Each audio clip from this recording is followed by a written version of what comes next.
can tell you right now, every time I see a videographer at the wedding, I think to myself, I'm going to have to work a little harder today. Dang. I'm just saying. I don't know. Is that a controversial opinion? That's a hot take.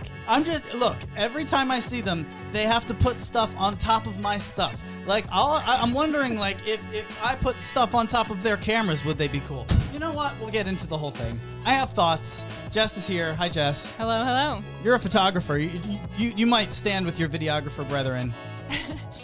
Yeah, I definitely do. Yeah. All right. So we'll talk about it as the DJ, why they frustrate the absolute hell out of me, and why it's so important to get a good one. So we'll discuss. But hello and welcome. This is the vendor list where we spill the tea on all the wedding stuff. You might have heard a few wedding podcasts before that are all about like the decor of the day or like the trends. That's not really what this is. This is more vendors who are talking to other vendors who've been doing this a long time and want to give you a behind-the-scenes look at what it takes to really pull off your great wedding. It's not about a great wedding. It's your great wedding, because your great wedding might look way different than a great wedding that Ricky's seen last weekend. I don't know. It's true. Right? Every wedding's different. Mm-hmm. So you're a coordinator. I am. Jessica, you are a photographer. Mm-hmm. I am a DJ. Let's get into it. First of all, we're going to talk today about videography, why Jess thinks they're the most important hire that you could do, and why I can't stand them, but I'm sure they're worth it. We'll get into it. Managing your schedule is very important. Should you tip as a client? I'm excited to hear your thoughts as a coordinator, Ricki. I will give you my unbridled opinions. Jess, should you tip? Don't tell us yet.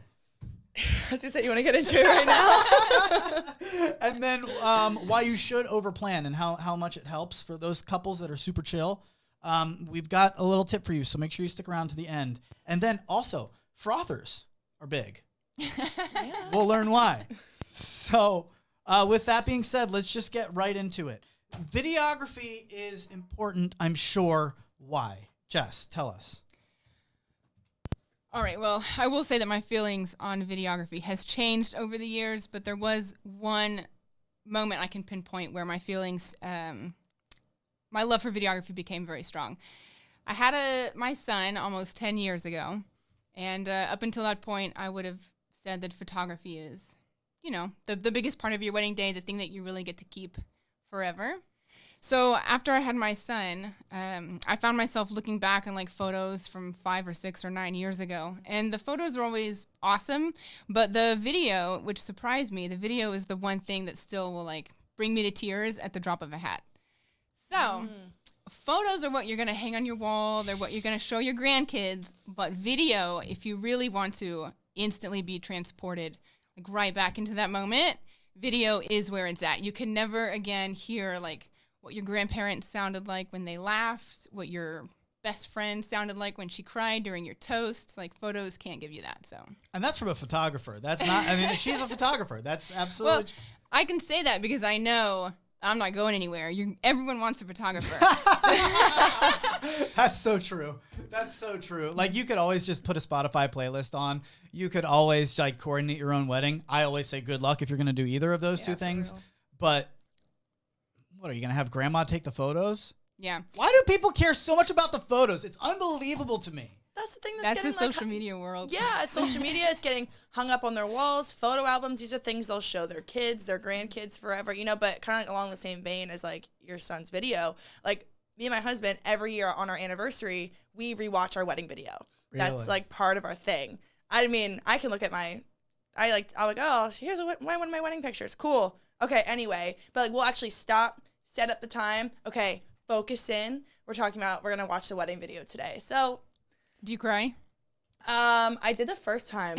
Our wedding videographers actually did like a reaction video to us watching it. Like a lot of videographers have been doing that lately. That's cool. Yeah. Mm-hmm. Like they'll be like, hey, can you guys like set up a camera, or like we really want to like edit it together to show like you guys watching it for the first time. What about the first look? That's something that's becoming a new thing. Have you noticed that as like a new trend? I know I said we're not going to talk about tons about like new trends and stuff, but I've noticed like first looks are happening way more this year than pre-COVID.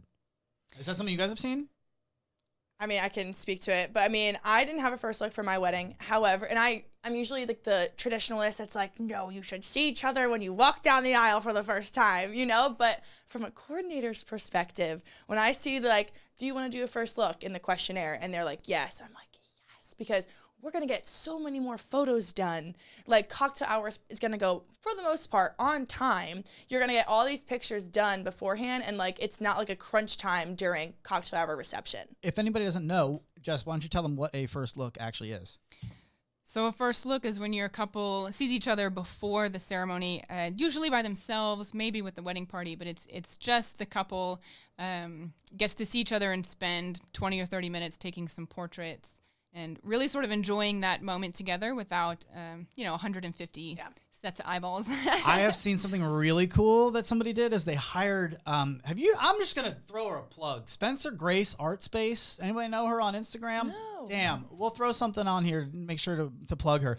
She's a painter. She literally comes out and paints the first moment or the ceremony or whatever moment you choose.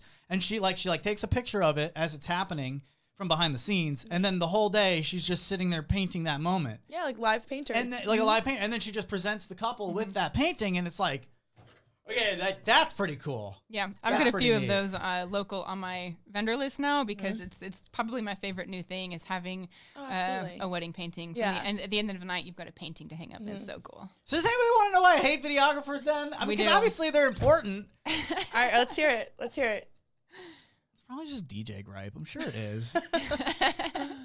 If I were coming up to you as the photographer and I said to you, hey, you know what I'd love to capture like stereo sound tonight. So I'm just going to slide this little attachment to your camera.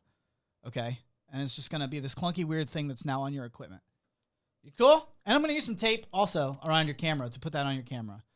No big deal. It'll come off. But let me grab your stuff real quick. No. How about no?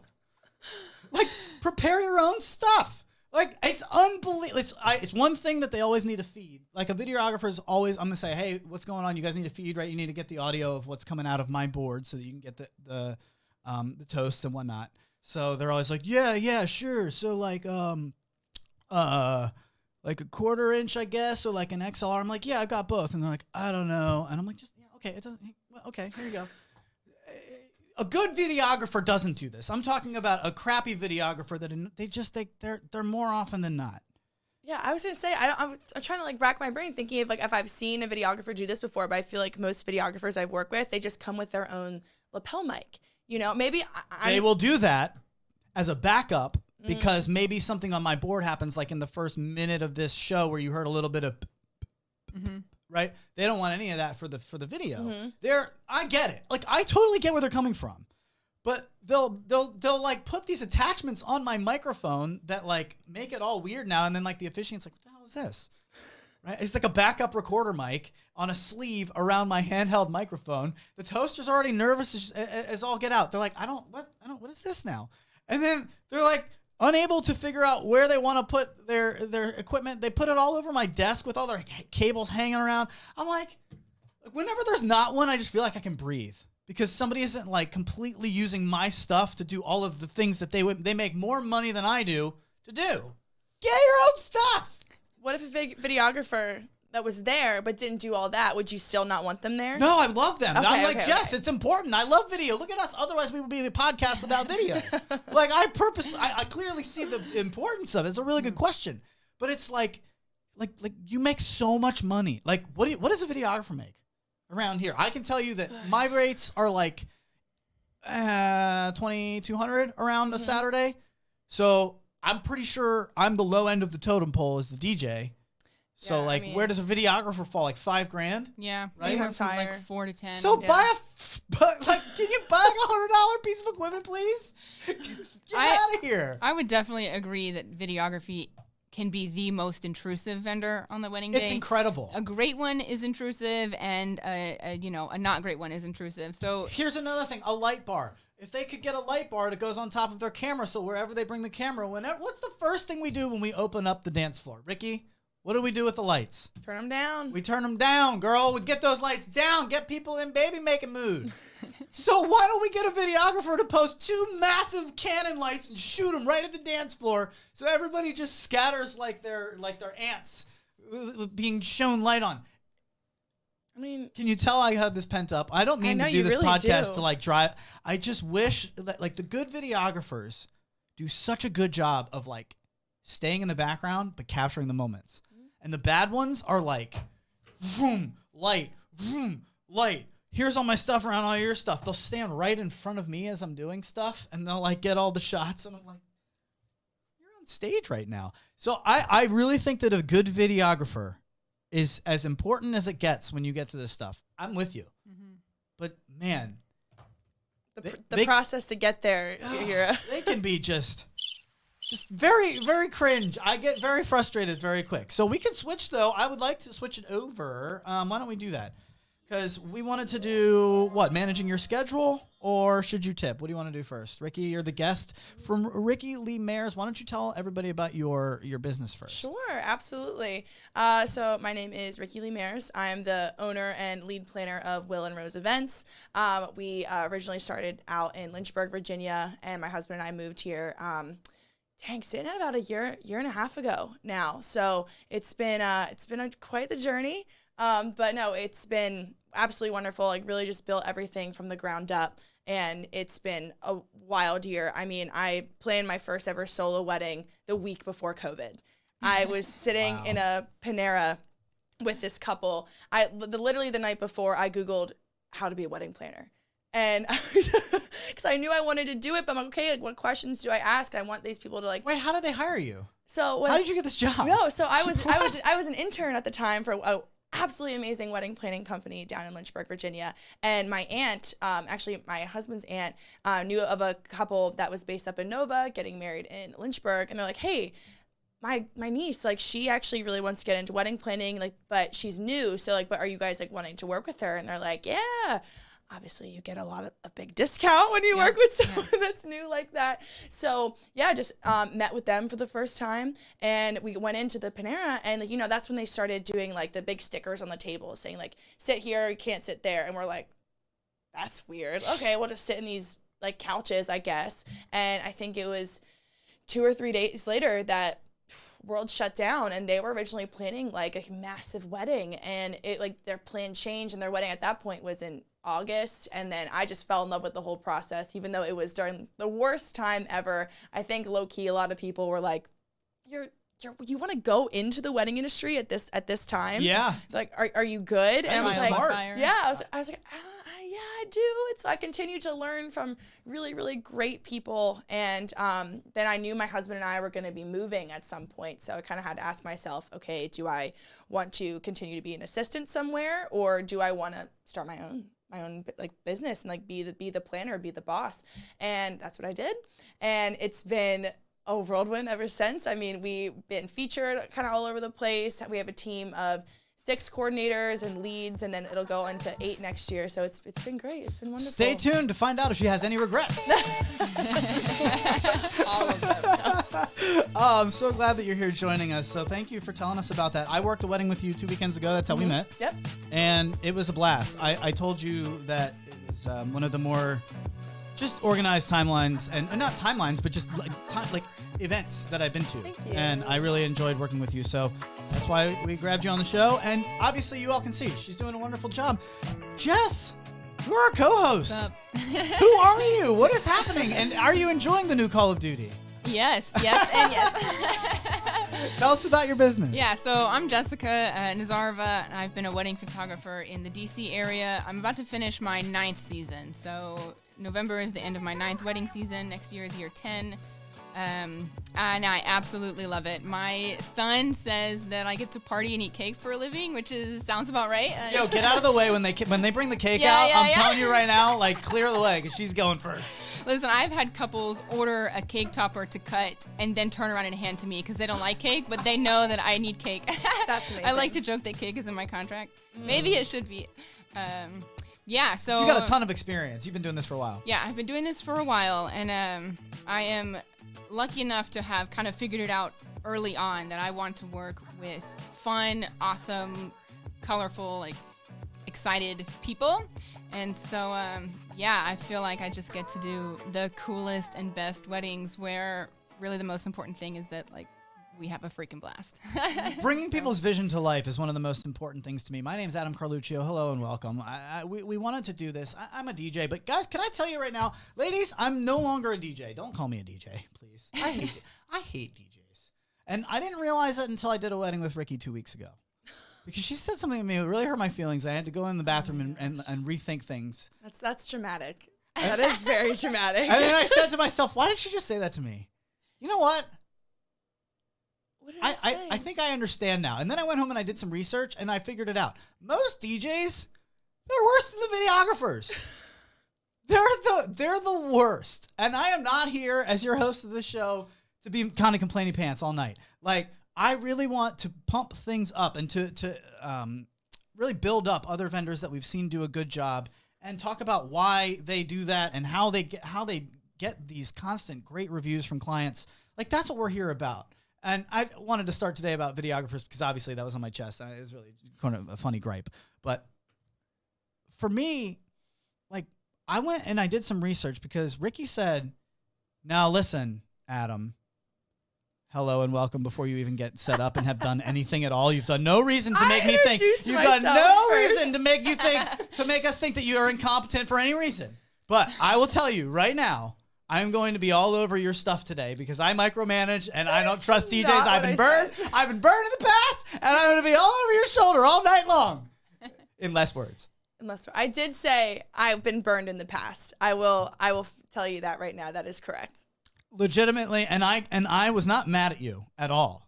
I said to myself, why is it every single wedding that I walk into that I have to start out from, I'm a huge piece of crap, and then work myself up like an hour later, they're like, you know what? He's actually kind of competent and like cares about other people too. Like, this is amazing. And then by the end of the wedding, like most coordinators are like, wow, this was really a pleasure. Like you've helped me do my job better.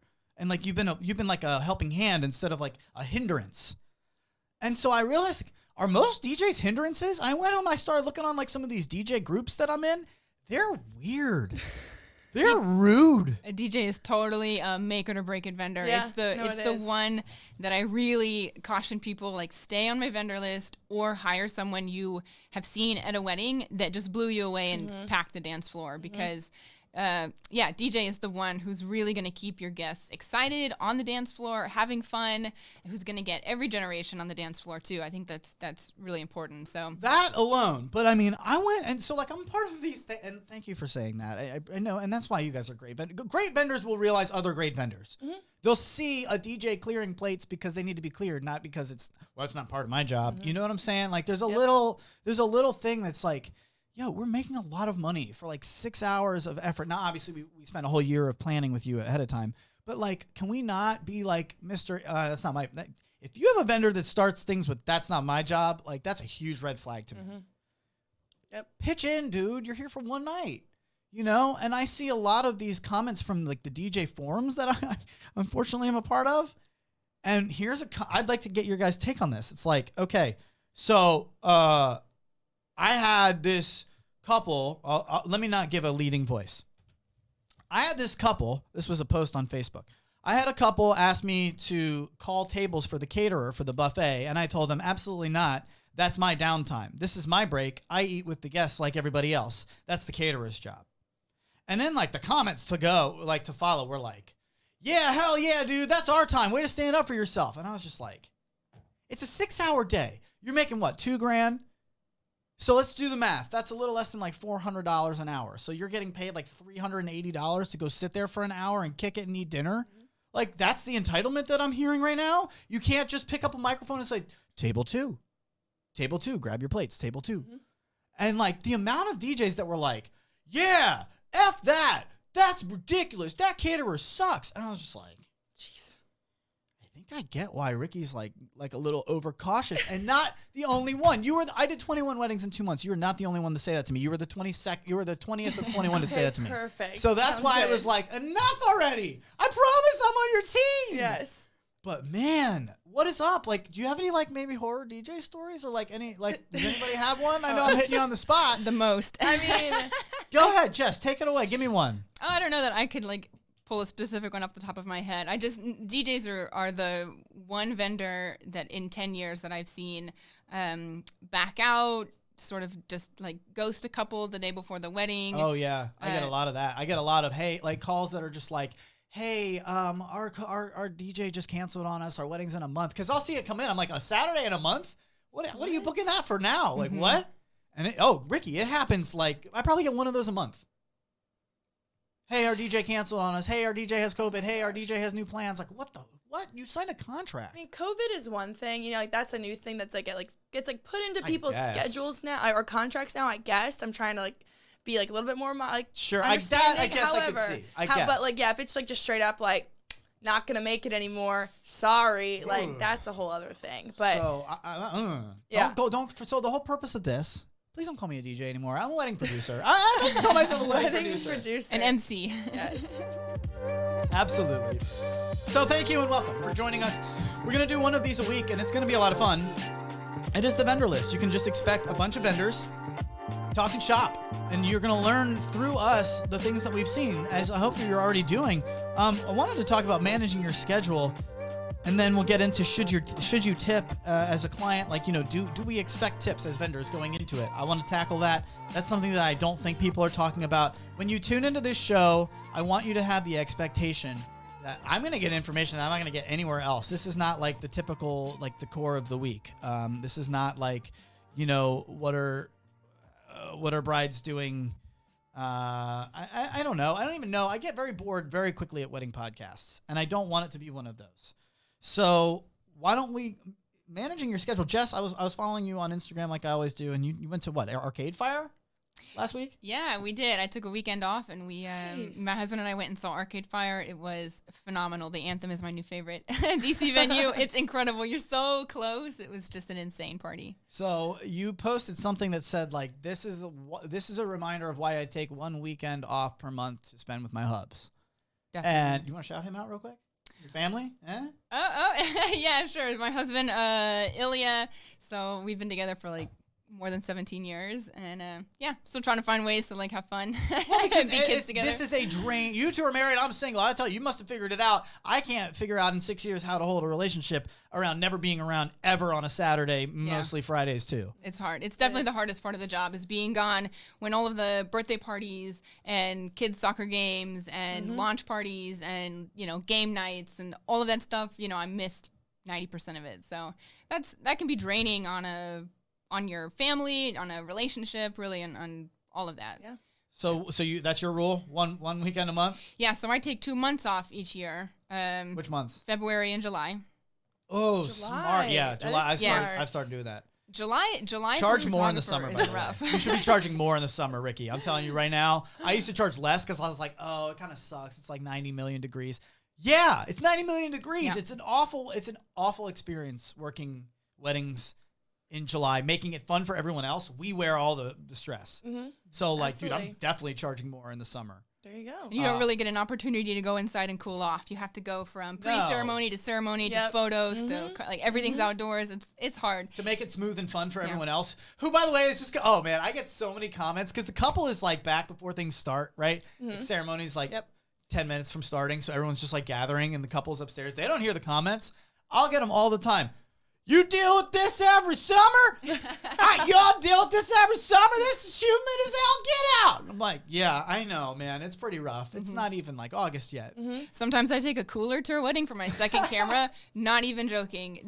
When it's 100 degrees outside and your gear is just sitting there in the sun, you know, up to your face or whatever. I've had cameras just overheat and they need 10 minutes in a cooler. So I keep, you know, we've got backup cameras. So it's always. We got all the tips today. I'm telling you, you're going to learn so much from this show because it's not just the typical like I got married so I became a planner, I got married so I became a photographer, let's talk about it.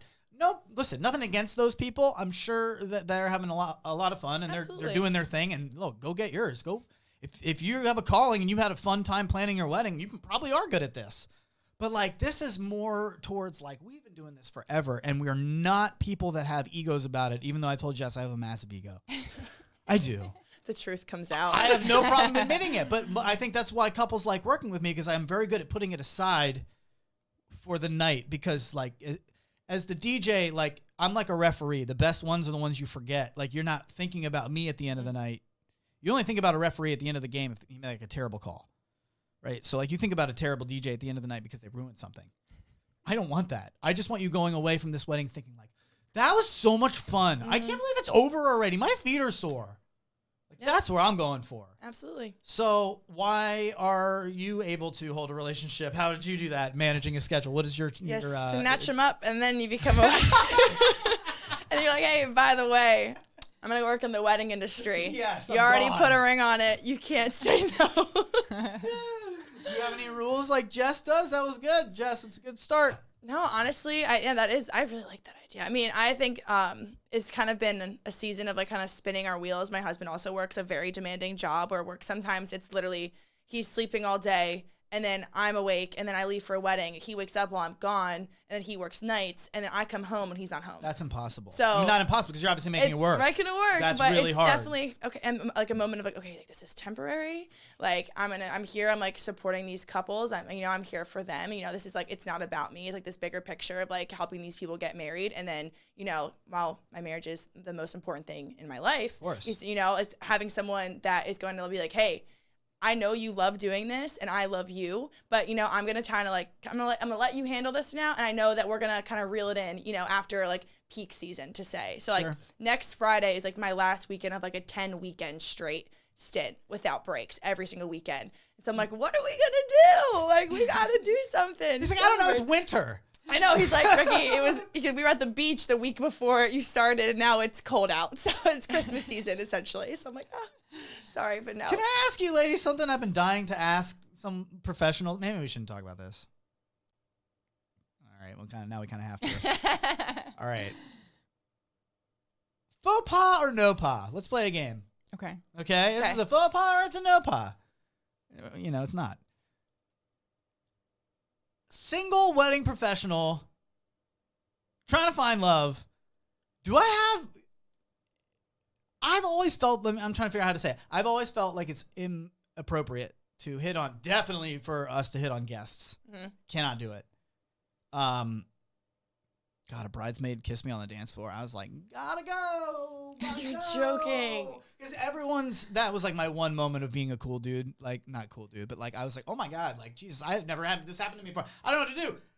Because my whole rule is like, I'm a flight attendant in turbulence. Mm-hmm. Someone's always looking at me, wondering, is everything okay? There's always somebody looking at us. Mm-hmm. So like, I can't do that. But my brain was like, so like, I just left. I was like, this is not your fault. I gotta go. Bye. Like, see ya. But like, wedding professionals hitting on other wedding professionals. Faux pas or no pas? You guys are married. We're not speaking for you guys. I'm just speaking like, is that like, oh, I don't want to, that's cringy. Like, I don't know. Where else are you going to find someone, man? Like, that's my whole world. If you think about it, it's like we're at work. That's my point. You know? See? Yeah. You can't do it. I don't think it's appropriate. I mean, I have been offered like drinks by like bartenders, photographers, venue staff, guests before. And like, wow, like sometimes it's like, I could really go for like a Corona right now. Like, that'd be great. All the time. But like, then you kind of have to get back in the headspace of like, no, like, see, this is like, I'm literally in my cubicle right now. Right. I would never have a beer out in my cubicle, a venue will see it and then not hire you back. Exactly. That's or like, no, can't do it. Or what if like a guest sees it that was going to hire you and then, for like their daughter's upcoming wedding. And then they're like, I saw the videographer take a shot with the groom. I'm not a big fan of that. So DJ's making out with the bridesmaid on the dance floor. Right, exactly. Jess, what do you got? Yeah, I definitely have a hard and fast rule of no alcohol on the wedding day for the reason that Ricki said. You don't want somebody to see you and wonder if that was your first or your fourth. Yeah. And the other reason, which is very boring, but business insurance. I have completely sober kicked over a candle. So if I'd had a drink and kicked over a candle, then my business insurance is not covering anything. Did you have to make a claim and all that? And no. It actually immediately went out. The wax put the candle out, and so I just picked it back up or whatever. But it's if something happened and I had one drink and something happens randomly, you know, whether or not the drink affected me. Yeah. My business insurance won't cover it. So like I said, it's a very boring reason. No, it's but good. we're trying to CYA over here. Yeah, and sometimes people will use like the excuse like, oh, like we paid for you to be here. Like we want you guys, we want you to celebrate us too. Yeah. Oh, they're trying to take shots with you. Right. No, cake. Just cake. Cake. Cake is enough. Cake. Just bring me cake. Cupcakes. Yeah. A little like dessert parfait. I'll do a cupcake shot with you. I will get so fat and happy with you. No problem. Yeah. Absolutely. All right, well, let's do a lightning round because I talked to Ricki and I said, look, we've got 5 things that I want to do with you here, and I've got like 10 minutes to get them in. So we're going to go like quick answers with these. Okay. Now, not quick answers because they're like stories, but like let's keep them under a minute per answer. I can do that. Okay? Mm-hmm. Give me something that's worked for you in this year and a half that you've been doing this. And by the way, do you guys know she's gone viral like twice? This girl's like gotten picked up by the.com. Who's like, oh yeah, her stuff's awesome. I've been doing this for years. No one cares at all about what I do. I got like 15 likes. I've got 2,000 followers. She's over here killing it. So please give us your insight. What's one thing that's worked for you in any realm of this? Honestly, I'll kind of take it the social media turn here. I think just like being authentic. You know, it's like I think as sometimes when you're in like the wedding realm, you know, you have to be poised and luxurious and especially as a planner, you know, you have to like you kind of have this like look you have to upkeep, which I totally agree with. But also, I want to like show you that I'm gonna be myself and I can still plan you a beautiful, luxurious, elegant wedding. So I've been very, very big about like I tell couples all the time, if you want to know who you're getting yourself into with a planner, just go on my Instagram. Because that's it. She gets it. How are you supposed to sell yourself on a website? You know what I mean? With all like, here's some pictures. Every photographer's website looks the same. Most Instagrams look the same. You guys do a good job of differentiating. Like, I love when I see like the actual photographer on their Instagram. Yeah. Like, here's a picture of me in my real life because like I'm a person too. Mm-hmm. Jess, what's one thing that's worked for you? I'm gonna come to you in a minute. Okay. What's something that hasn't worked for you? Oh my Ricki? goodness. I would probably say Facebook ads. I know, like, just really, like, like running Facebook ads out that way and kind of like marketing through that realm.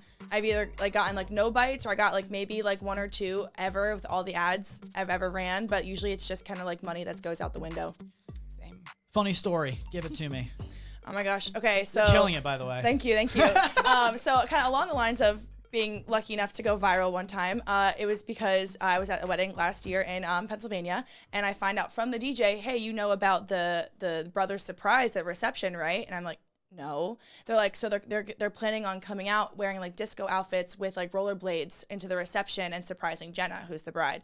And I was like, okay, just found out about this. That's fine. Thank you for telling me. And so it was like her brothers and I believe another family member came rolling out in like just like ABBA, like disco, and like out to Dancing Queen. It was a hit. It was so funny. Oh my gosh, like people loved it. And like that's what got picked up by the Knot and like a few other. So is that a lesson then? Because I've had those that it's like, I did not want to do, like, okay, perfect example where like, you know, somebody will come up and they do not look like a reliable source. It's like this like old, like crumpety looking dude. And he's like, hey man, why don't you play Jeremiah's Frog? And I'm like, yeah, let me see if I have it, dude. I don't. And they'll say, it's the bride's favorite. Let me tell you right now, it's the bride's favorite. And I'm like, and then like, I'll just like, I don't know. I usually won't do things like that. But then one time I've done it and realized it lit the room on fire. It's like, you have to kind of read the situation. It's really tough to do, but man, if you can get those little nuggets of information that like that kind of give you an insight of their actual favorite song you never would have known. I think if someone takes the time to tell you before the wedding, even if it's like you get a quick text from like a cousin or something, because they took the time to reach out to you and be like, hey man, like Jeremiah's Bullfrog. That is her dude. Song. Drop it. It's a banger. And you're like, all right, man, I got it. You know, I think that's kind of how you set that boundary. Jessica, anything that's worked for you in your 10-year career? What's one of the things that you can attribute your success to? I know you have something. Okay. But it's going to sound like a sales pitch. Well, no. It's pretty simple. I feel like I can really attribute my success to one thing, and that's getting to know my couples before the wedding day. Mm-hmm. My goal is to walk into your wedding day and not be a vendor, but to be a friend. So when I get in there, you're like, oh, Jessica's here. And if we can do that, all of your photos will be better. Your entire family wedding party is happy. You get eye contact. It's gold. 100%. I mean, this is why we're just dropping bangers on you. It's no big deal. No big deal. I wrote a book on this. If you guys want to check it out, it's an audio book. It's almost 3 hours long. It's $3 and djdifferently.com. And one of the main things I talk about, if there's one thing that you took away from me that would like hinder my ability to succeed, it's the 1 week out phone call with my couples. Mm-hmm. Because that's where we're talking about tipping later. That's where you earn your tip before the wedding, not at the wedding. They make that decision way before they get there. They write out all the notes before they get to the wedding. And I'm not doing this to get a tip. Like I actually really make sure on that phone call that like they know I give a crap about their wedding. Like it means something to me. Yep. And so that you're right. It's like you said it well. Like I'm not a vendor going into this. I'm a friend who's also going to kill it for you. Definitely. Yeah, and we spend a year, on the professional side, but on the wedding day is really like that opportunity to, your well-laid plan is good, but wedding day is where it's time to turn up the energy and, be that wedding bestie. Yeah. All right, we have just a few more minutes left with everybody, and I don't want to be the guy that teases and doesn't give the payoff. So we will do Should You Tip now and get back to the horror story at the end. And maybe next week we'll talk about why you should overplan. Jess, we'll do that together next week. That sounds good. Awesome. All right, cool. We'll have another fun guest. I don't know. Ricki set the bar pretty high here. This is tough. Sorry. So we will definitely have you back. You're welcome anytime. Quick round of applause for Ricki Lee. She has been wonderful. Ricki Lee Mayers. Thank you. Name of your company again? Will and Rose Events. Where we can find you? Instagram at Will and Rose Events or willandroseevents.com. Done and done. So with that being said, Ricki, should you tip? No, I'm not gonna do that to you. I will take the lead on this, and you guys can I'll take the backlash because I know this is kind of like one of those. I don't know if it's backlash. I would say it's a tough thing to talk about, and I will lead with this. I had an officiant tell me that it was ridiculous that the couple one time only tipped them $50 and how cheap that was, and you might as well have just given me nothing. And that really stuck with me because it was like, wow. I mean, true. Most tips are, if we get tipped, it's at least $100, right? I mean, we're just going to start there. Yeah, I would say so. Yeah. That's true. No. Mm-hmm.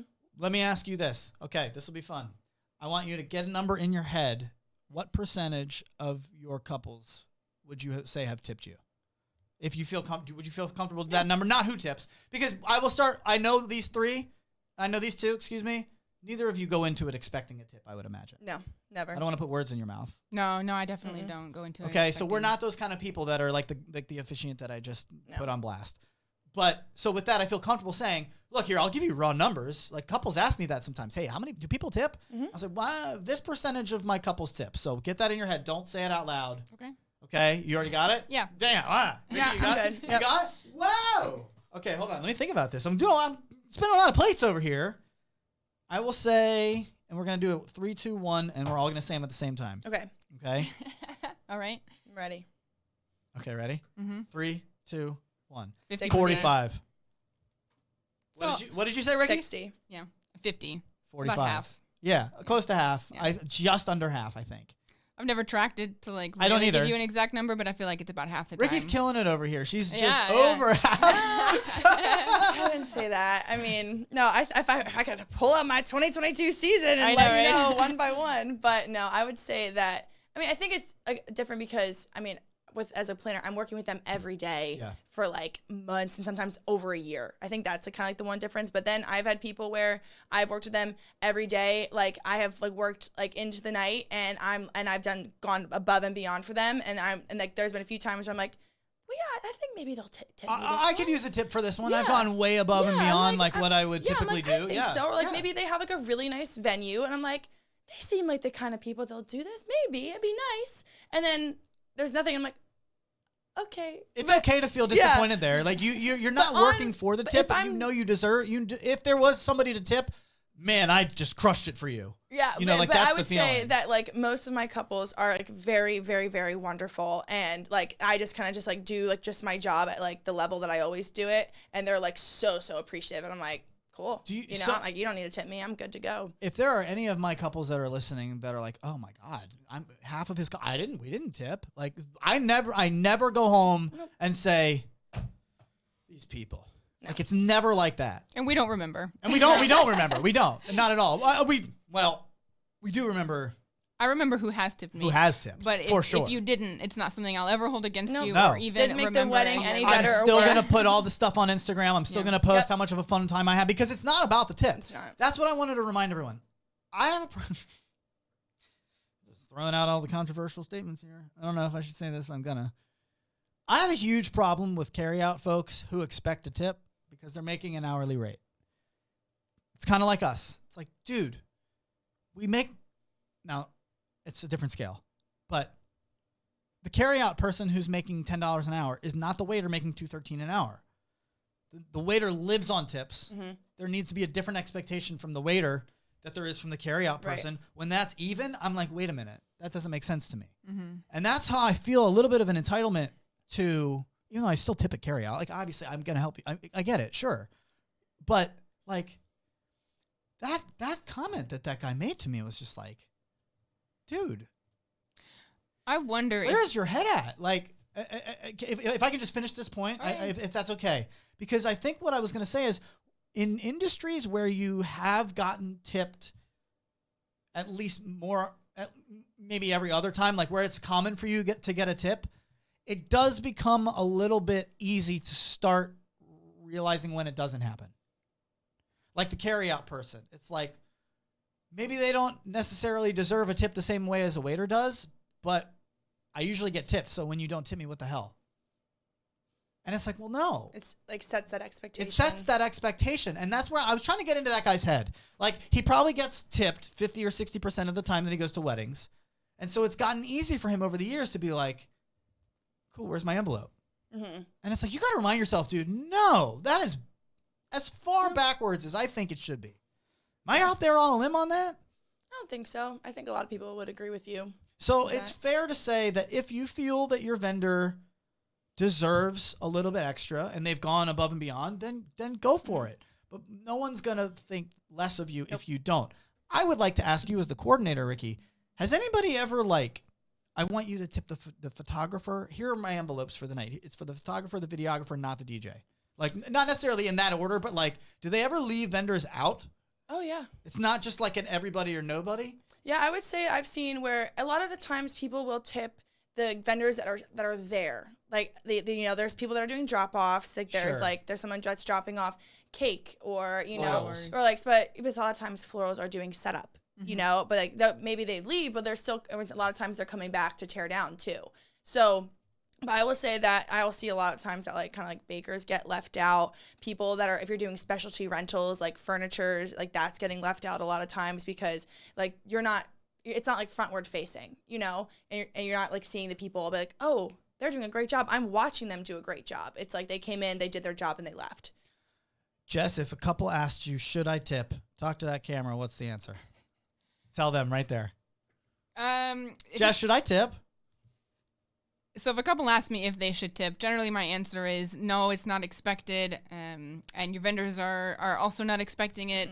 If you feel like anybody just gave you really stellar service or went above and beyond or just made a massive impact on your wedding day, you're certainly welcome to tip. It's appreciated but never expected. No. Ricki, should I tip? Your vendors would appreciate it very much if you did, but no one's expecting it at all. They'd be very grateful. Uh-oh. Oh, no. Oh, no. Oh, no. Is it time for horror stories? Yeah, let's do it. Just missed Halloween. We just missed it. But we do have some horror stories for you to get you out of here. Thank you for joining us. It's been a super fun show. Come back next week. We're going to drop these on Thursdays, so you can expect them on Thursdays each week to take you into the weekend. Hope you learned something from it. I hope you get a laugh. I hope you don't cry. But either way, thanks again to Ricki Lee Mayer. She's been wonderful. Ricki Lee, thank you, ma'am. Thanks for having me. And Jess, I am just Jess. I'm staying so far away from your last name because I've mispronounced it my whole time of knowing you until I called you the other day. Your voicemail picked up and I went, Nazarova? Who's that? What? Jess Nazarova is the best. She's the photographer of a lifetime. We'll have some other photographers on too. Sounds good. But she's Queen Bee. Don't you All forget right, it. give it to me. Give me a horror story in less than a minute, Ricki. What do you got? All right, so it was my team on site. I was at another wedding this day, but we had a groomsman pass out, not once, not twice, but 3 times during the ceremony. Wow. Like, was he hammered? No. And then I think he ended up he had some kind of condition, but he's passed. Okay, He 20 minutes into the ceremony passes out. Then they kind of get him upright again, like they're kind of standing by him, and he passes out again. Poor dude. And then he's on the floor. And then while he's on the floor, he passed out a 3rd time. And one of my oh no. And then one of my leads actually calls 911. And while she's on the phone, somebody call a doctor. Yeah, while she's on the phone with 911, a guest passes out. Something in the water. Just another guest just passes out, and so appropriate. And then and then the ambulance shows up. Apparently, a lot of the groomsmen weren't very happy about it. Like them calling, which I get it. They're probably like, we don't need the help. You know how guys are. Oh, I do. They're like, it's like I don't need to ask for directions. It's something like we didn't need to call 911. So, but no, the guests and the groomsmen ended up being okay. But of course, the wedding up until like the pre-ceremony time, it was going so well. They actually started early, and it was phenomenal. And then they just noticed like all these guests start kind of like standing up really immediately, like, and someone comes over. They're like, can we just get some juice and some water? And like one of the groomsmen just passed out. And like, oh my gosh, and it just kept happening. And then another guest passed out. Kind of threw them through a loop the rest of the day, timeline-wise, not gonna lie. But my team is absolutely amazing, and they just did everything they could just to kind of get us back on track. And then the couple was just also very, very wonderful to work with. So things like that happen all the time at weddings. And that's what I always tell my couples. And that's why we'll talk about this next week with Jess. We'll talk over planning and why it's important. Even if you're a couple that's chill AF, cool, let's over plan so that you can be chill AF on your wedding day instead of all these things coming up and we have no idea where to go when dude passes out on the dance floor. My goodness. Time to go? Already? Yeah, we got to get out of here. That was it, folks. Well, will you come back and do this again with us? This is really fun. Just let me know. All right, you've been wonderful. Ricki Lee Mayers of Company. Will and Rose Events. Finding where? At Will and Rose Events on Instagram. Damn, do that. That's all you need to do. Just head over to Instagram. She's awesome. Jess, you've been wonderful. Was this fun? Is this your first podcast? My first podcast. How do you feel? You're alive. I feel good. Okay, we're good. There you go. We're rolling. Go home. Best level so far in Call of Duty. Ooh. What's the one thing you like about the game so much? So far. A campaign, which Good. may be an unusual answer, but yeah, the new Call of Duty campaign. Guys, her husband worked for like Bethesda Gaming, I think. Can I say that? I hope I can say that. Like they're deep into it.